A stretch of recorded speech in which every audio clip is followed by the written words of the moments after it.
칠판 보시면 돼요. 칠판 보세요. 칠판 보세요. 관계대명사는 관계 플러스 대명사잖아요. 맞아요? 그럼 관계는 나 혼자 성립할 수 있어 없어요? 없잖아요. 뭔가 두 개가 만나야지 관계가 성립되죠. 맞아요? 여러분과 저가 만나야지 어떤 관계가 성립되잖아요. 저희는 어떤 관계예요? 어색한 사이죠. 아직까지. 이해돼요? 그러면 관계라는 건 뭐냐면 일단은 두 개가 만나야 되는구나. 이해됐어요? 그죠? 그러면 영어에서의 관계는 뭐냐면 문장과 문장 사이의 관계를 얘기합니다. 맞아요? 그러면 문장과 문장을 이어주는 역할을 하는 게 뭐죠? 접속사죠. 그러면 우리는 관계대명사라 말해서 접속사를 뽑아낼 수 있어요? 당연한 얘기 했죠. 남은 게 뭐죠? 대명사죠. 그러면 이제 우리는 이렇게 대답하셔야 돼요. 관계대명사가 뭐예요? 라고 했을 때 접속사 플러스 대명사다 이렇게 대답을 하셔야 됩니다. 아시겠죠? 그 다음에 얘는 기능은 뭐냐면 앞에 있는 명사를 수식해요. 그럼 이 앞에 있는 명사는 앞에 있기 때문에 우리는 뭐라 그냥 선행사라고 부릅니다. 우리가 선행한다 했을 때 뭔가 이제 미리 뭔가를 하는 거잖아요.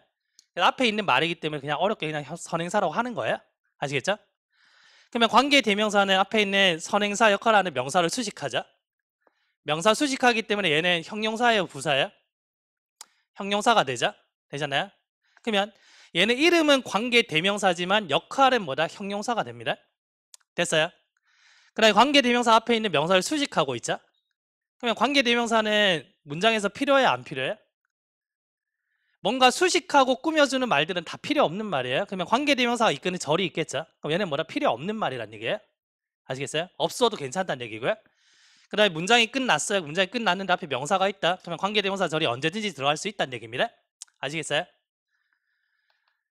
자, 그래서 예를 들면은 이 사람은 어떤 남자인데 그가 뭐다? 넥타이를 메고 있어요. 문장 몇 개예요? 2개 이어졌죠? 뭐가 있어야 되죠? 접속사 있어야 되죠? 접속사 여기 있죠? 자, 그 다음에 앞에 반복되는 대명사가 he가 됐습니다. 됐나요? 관계대명사는 뭐 플러스 뭐라고요? 접속사 플러스 대명사라고요? 아시겠어요? 접속사 찾았죠? 반복되는 he 찾았죠? 그럼 접속사 플러스 대명사이기 때문에 얘가 관계대명사가 되는 겁니다. 간단하죠? 그래, 어떤 관계대명사를 쓰냐는 그 앞에 선행사와 격에 따라서 결정되거든요. 이따가 배울 건데 어쨌든 간 앞에 지금 사람이면서 주어를 데려가죠. 그럼 주어를 데려가니까 주격이 되는 거예요. 목적어를 데려가면 목적격이 되는 거고요. 소유격을 데려가면 소유격이 되는 겁니다. 아시겠어요? 그럼 얘는 주격이면서 앞에 선행사가 사람이기 때문에 일단 who로 한번 붙여볼게요. 그러면 who wears the tie 이렇게 만들어질 수 있다는 거죠. 이해되세요? 무슨 말이죠? 자, 쳐보세요. 봐요. 접속사 있었죠. 완전한 2개 문장이 있었습니다. 그죠? 예? 근데 이 접속사를 밀어내고 관계대명사 들어가요. 그러면 관계대명사 들어가게 되면은 뒤에 완전했던 문장에서 누구 데려가요? 반복되는 대명사를 데려가죠. 얘는 주어일 수도 있고 목적어일 수도 있고 뭐 보어일 수도 있겠죠. 이해돼요? 중요한 건 뭐냐면 접속사를 밀어내고 관계대명사 들어갔을 때 뒤에 완전한 문장에서 대명사를 한 명 데려간다는 얘기입니다. 그 말은 뒷문장은 완전하다 불완전하다? 불완전해질 수밖에 없는 거죠. 왜냐하면 완전한 문장에서 대명사 한 개 사라졌기 때문에. 아시겠어요? 그럼 우리는 이해를 하셔야 되는 게 보시면 지금 and가 관계대명사가 되니까 뒷문장이 어떻게 됐어요? 불완전해졌죠? 주어가 없어졌잖아요. 그래서 이 관계를 이해하는 게 되게 중요해요. 뒤에 불완전할 수밖에 없겠구나. 아시겠어요? 이걸 이해 못하시고 무작정 외우시면 문제 적용을 못해요. 됐죠? 자, 그 다음에 그러면 보세요. 만약에 이제 이런 문제가 있다고 가정해보자. 얼핏 봐도 좀 어렵죠? 이래요? 일단 문장도 좀 길고 그죠? 뭐 이니치가 있고 위치가 막 있잖아요. 그죠? 그러면 이런 문장을 봤을 때 뭐부터 보냐면 지금 방금 저희가 배웠던 게 뭐야? 관계대명사 다음에는 완전하다 불완전하다? 불완전하다 이걸 배웠잖아요. 그럼 뒷문장이 지금 완전한지 불완전한지 볼게요. 주어가 있어 없어요? 주어 있죠? 예, 주어. 자, 이즈 동사죠. 능동이에요, 수동이에요? 수동이죠. 완전하죠. 예? 아직까지 우리는 다 안 배웠지만 어쨌든 관계대명사 다음에는 불완전한 문장이구나. 이걸 지금 알았단 말이에요. 근데 얘 지금 보시면 뒤에 완전한 문장이죠. 그 말은 관계대명사 넣을 수 없다는 얘기죠. 아시겠어요? 위치 탈락이죠. 뭐 앞에 도즈가 붙든 안 붙든 어쨌든 얘도 탈락이죠. 얘도 탈락이고요. 왓도 탈락이에요. 되시겠어요? 오늘 이따가 제가 보여드릴 건데 관계대명사 다음에는 불완전하거든요. 근데 전치사 플러스 관계대명사 다음에 완전한 문장이 와야 돼요. 이거 이따가 제가 증명시켜 드릴게요. 아시겠죠? 어쨌든 간에 지금 관계대명사를 다 날리니까 남은 게 2번밖에 없죠? 그럼 정답 2번이구나? 이렇게 푸는 겁니다. 아시겠어요? 그러니까 이제 이 관계에서 뒤에 문장이 완전하다 불완전하다 이게 굉장히 중요한 개념이란 얘기죠? 아시겠어요? 자, 관계부사를 볼까요? 관계대명사는 뭐 플러스 뭐였어요? 접수와 플러스 대명사였죠? 뒷문장이 완전하다 불완전하다? 불완전할 수밖에 없는 거죠. 왜? 뒤에 뭐가 없어졌기 때문에? 대명사가 없어졌기 때문에 당연한 얘기죠. 됐어요? 그러면 관계부사는 뭐 플러스 뭘까요? 접속사 플러스 부사겠지만 되셨나요? 그러면 얘는 뭐냐면 뒤에 완전한 문장에서 부사를 데려갔다는 얘기죠. 이해하시겠어요? 그럼 완전한 문장에서 부사가 사라졌기 때문에 뒷문장은 완전해요 불완전해요? 다시 자, 부사는 필요해요 안 필요해요? 부사 누구 꾸몄죠? 누구 동문? 형부 동문 꾸몄잖아요. 명사를 제외 나머지를 수식한단 말이에요. 부사는 수식하는 말이기 때문에 필요 없는 거예요. 그러면 완전한 문장에서 부사가 사라지거든요. 그러면 어차피 뭐다? 완전하다는 얘기입니다. 무슨 말인지 아시겠어요?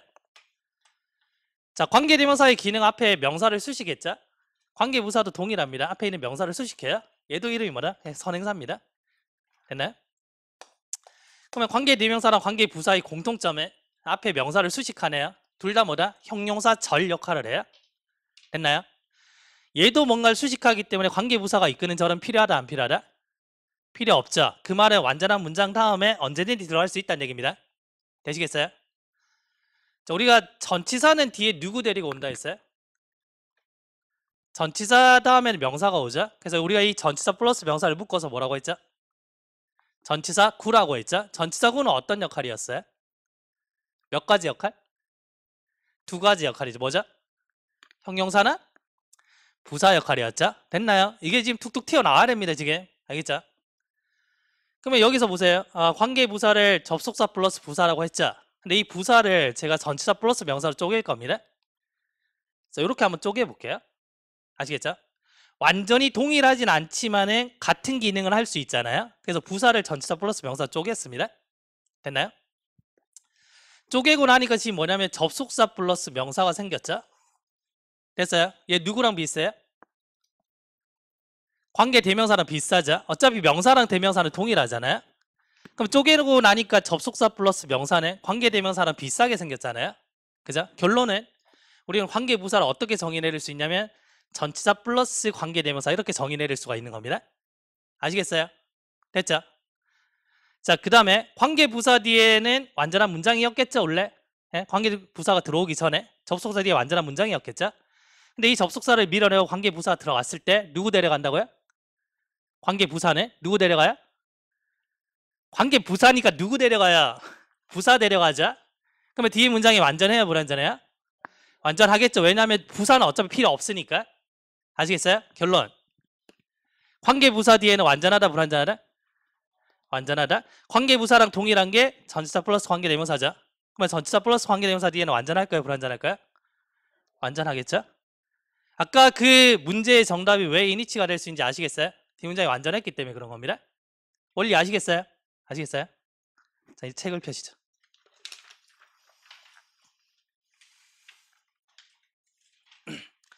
우리가 개념을 이해할 때 이거를 복습을 제때 안 해주시면은 그 이해했던 게 잊혀져요.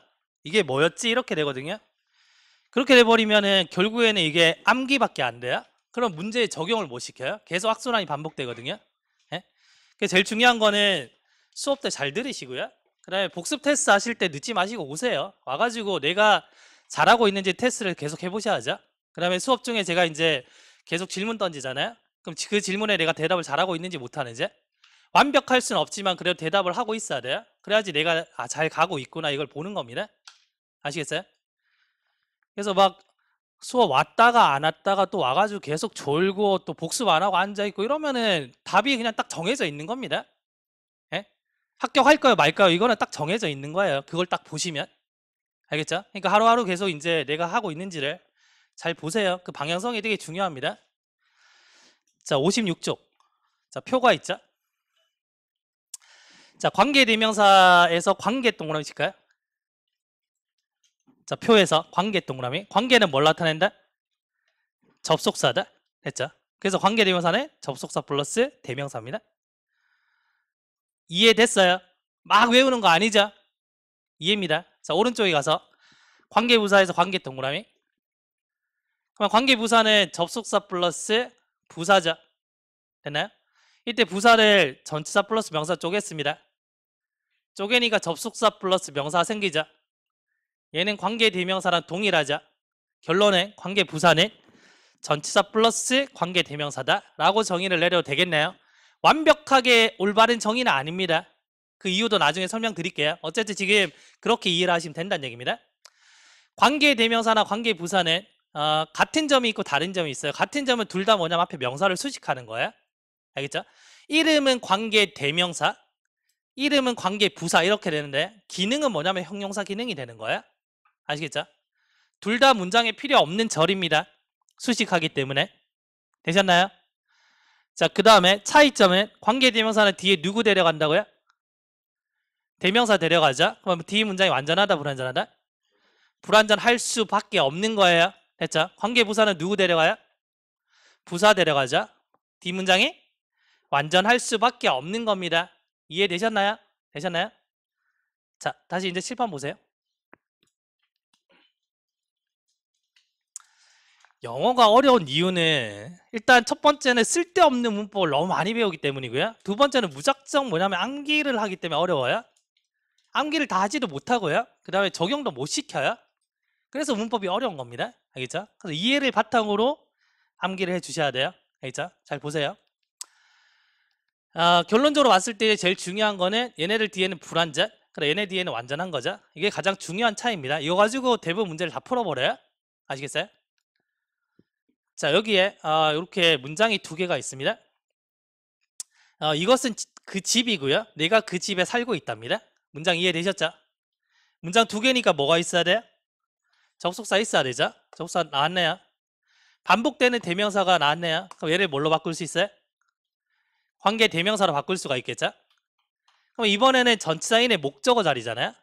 그러니까 목적격 관계대명사 바꾸는 겁니다. 아시겠어요? 그러면 목적격 관계대명사는 which가 될 수 있고요. 아니면 that이 될 수도 있어요. 아시겠어요? 여기에 that이 들어가도 괜찮아요? 됐나요? 그 다음에 이제 목적격 관계대명사의 특징은 뭐냐면 얘네들이 생략이 가능해요. 생략할 수 있어요. 됐나요? 뒷문장이 완전해야 돼요? 불완전해야 돼요? 불완전할 수밖에 없죠. 뭐가 없어요? 전치사의 목적어 없죠? 자, 확인되셨나요? 자, 그 다음에 자, 설명 들으시고 필기하지 마시고 설명 들으세요. 뭐가 그렇게 급해요? 예? 뇌가 깨어 있어야 된다니까요. 그래야지 공부가 된다니까요. 예? 학습이잖아요. 그죠? 예? 배우고 익힌다는 말이죠. 배우는 거에서 끝나면 안 돼요. 알겠어요? 그러니까 처음에 배우시고 필기하시면서 익혀간다는 생각으로 하셔야죠. 그래야지 이제 그 복습하는 시간이 단축되지. 됐어요, 여기까지? 근데 이제 뒤에 마지막에 전치사가 이렇게 남잖아요. 예? 전치사가 남았을 때 이 전치사가 혼자 있으니까 외로우니까 이렇게 앞으로 이동이 될 수 있어요. 관계대명사 옆으로. 아시겠어요? 그럼 이동이 되면 이렇게 문장이 만들어지겠죠? 이니치가 되죠? 자, 전치사 플러스 관계대명사네요. 뒷문장 어떻게 돼야 돼요? 완전해야 되죠? 완전합니까? 완전하잖아요. 나는 살고 있다? 완전하잖아요? 그죠? 그러니까 전치사가 앞으로 이동되니까 뭐냐? 전치사 플러스 관계대명사가 만들어졌죠? 뒷문장 완전한 거 증명됐습니다. 됐어요? 뒷문장 완전. 자, 그 다음에 여기서 이제 어떤 변화가 생기냐면 목적격 관계대명사는 뭐 할 수 있다? 생략할 수 있다는 거죠. 그럼 이런 겁니다. 내가 목적격 관계대명사야. 아시겠어요? 그럼 내가 집에 혼자 있는데 뭐 집에 혼자 있든 뭐 나가든 간에 뭐 마음대로 해도 괜찮죠. 예? 근데 전치사 인이 놀러 왔어요. 집에. 야, 놀자. 놀러 왔어요. 너 잠깐만 있어. 나갔다 올게. 이게 졸라 싸가지 없는 거죠. 이래요?